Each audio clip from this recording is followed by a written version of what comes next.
बिस्मिल्लाहिर्रहमानिर्रहीम। अस्सलाम वालेकुम। दुनिया भर के महकूम और मजबूर और पाकिस्तान के मजबूर और महकूम बेनवा और गुर्बत, महंगाई, लाचारी, बीमारी और बैड गवर्नेंस के मारे हुए लोगों को मेरा सलाम।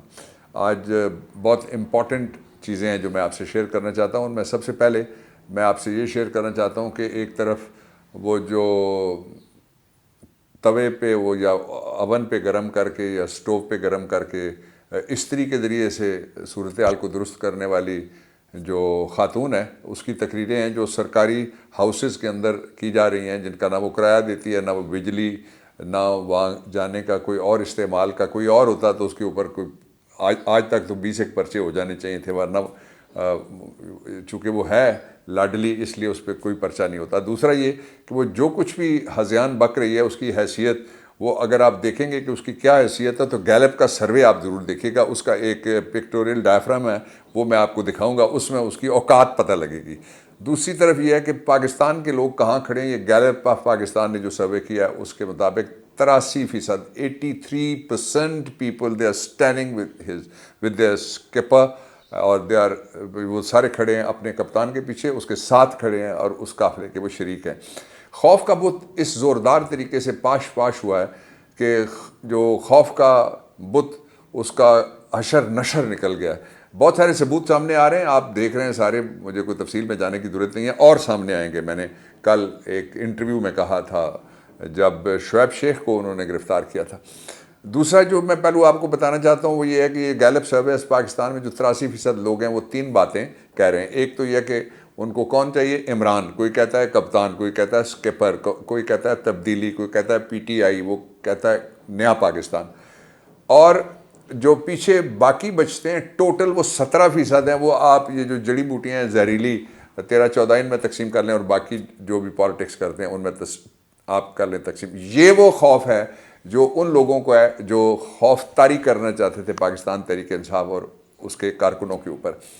दूसरा, कल जो जब खौफ की बात हो रही है तो अब तो एविडेंस ऐसी बाहर निकल के आ गई है बेशुमार। मिसाल के तौर पे ये एविडेंस आ गई है कि ज़िले शाह को ज़िंदा गिरफ़्तार किया गया था, ज़िले शाह को टॉर्चर किया गया, कस्टोडियल किलिंग हुई, उसके बाद उनकी जो कॉर्पस थी, मैयत थी, उसको फेंका गया सड़क के ऊपर, वहाँ से अस्पताल गई, अस्पताल ने बात कंफर्म कर दी कि वो एक है, उसको लिखा होता है जो हॉस्पिटल में जो ही पहुँचता है तो वो लिखते हैं कि ब्रॉड बाई होम, उन्होंने लिखा ब्रॉड बाई पुलिस, आगे लिखते हैं brought by police as injured, in senses और डेड, यानी होशो हवास में जिसको लेके आए हैं वो ज़ख्मी है या मुर्दा हालत में। तो दूसरा लिखा हुआ है वहाँ पे कि ब्रॉड डेड, ये उस एंट्री है बाकायदा, और उसके बारे में जो मुतलका हॉस्पिटल के लोग हैं उन्होंने भी इसको कंफर्म किया था। अब पोस्टमार्टम रिपोर्ट के लिए भी उन्होंने 3 अस्पताल बदलने की कोशिश की, यहाँ ना करो, यहाँ करो, यहाँ ना करो, यहाँ करो, लेकिन वो जो एक लहर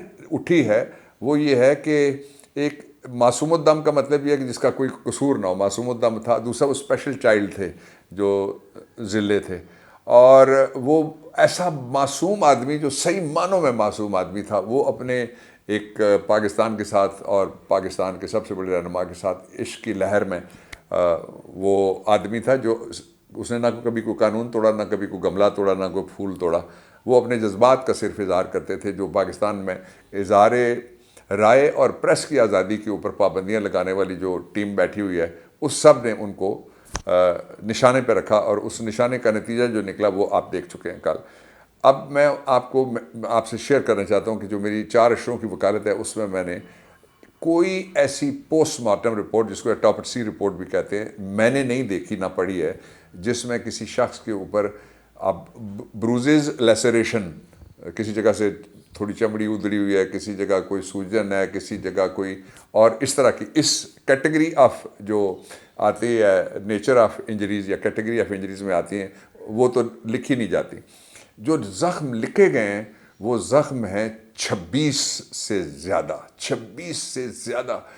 और वो पूरे जिस्म का कोई हिस्सा, एग्जामिनेशन जो होता है, टॉपसी जो होती है किसी कॉर्पस की या बॉडी की, उसके 2 हिस्से, पहले एक्सटर्नल एग्जामिनेशन होता है, उसमें जो ज़ाहिरी इंजरीज़ हैं वो लिखी जाती हैं, फिर जो बॉडी है उसको खोला जाता है स्टर्नम काट के या जिस हिस्से में ज़रूरत हो اس کو کاٹ کے اندر سے دیکھا جاتا ہے کہ اندر کیا نقصان ہوا ہے. تو اندر جو نقصان ہوا ہے وہ جتنے ان کے میجر آرگنز تھے، اور انتہائی دکھ کے ساتھ اور تکلیف کے ساتھ مجھے کہنا پڑ رہا ہے کہ جو private parts of the body تھے ان کے اوپر بھی بڑے شدید قسم کے زخموں کے، اور ایسی چوٹیں جن کو کہتے ہیں کہ کیومولیٹیو ایفیکٹ ان کا چوٹوں کا جو تھا وہ جس کو کاز آف ڈیتھ بھی کہتے ہیں یا موت کی وجہ، وہ ڈاکٹرز نے لکھ دیا کل کے تشدد ہوا. جس طرح انہوں نے چھپانے کی کوشش کی تھی جو ارشد شریف کو شہید کرنے والے تھے انہوں نے، لیکن ڈاکٹرز نے ایونچولی لکھا کہ ان کے ہاتھ پاؤں کس طرح توڑے گئے، ناخن ان کے کس طرح نکالے گئے. اس کی توجیہیں پھر بیان کرتے رہے کہ کوئی ناخن اس وجہ سے نکلا اور ہاتھ پاؤں پہ یہ ہوا. بہرحال یہ ایک کسٹوڈیل کسٹڈی میں رکھ کے، حراست میں رکھ کے مارنے کا ایسا کیس تھا جس کی اقوام متحدہ میں پہلے 10 گھنٹے کے اندر اندر یہ ایک آواز اٹھ گئی ہے، اور انہوں نے کہا کہ اس کی آزاد تفتیش کرو. آزاد تفتیش کے بجائے انہوں نے عمران خان پہ وہ ایف آئی آر کاٹی ہے. پاکستان میں اس وقت سول مارشل لا ہے، پاکستان میں اس وقت جمہوری نازیزم ہے، پاکستان میں اس وقت فیشسٹ گورنمنٹ ہے. پاکستان کی طرف ساری دنیا متوجہ ہو گئی ہے کہ یہاں انسانی حقوق کی بلیٹنٹ وائلیشنز ہو رہی ہیں. یہ ملکوں کے لیے اچھی خبر نہیں ہوتی. کسی گروہ کے لیے ہو سکتی ہے، ایلیٹ کیپچر کی جو 10 20 30 40 50 لوگوں کے لیے. شرم تم کو مگر نہیں آتی. اللہ تعالیٰ پاکستان کے حالات ٹھیک کرے گا انشاءاللہ. آپ نے دیکھ لیا 83% لوگوں کو میں نے آپ کو ابھی ججمنٹ بتا دیا. پاکستان پائندہ باد.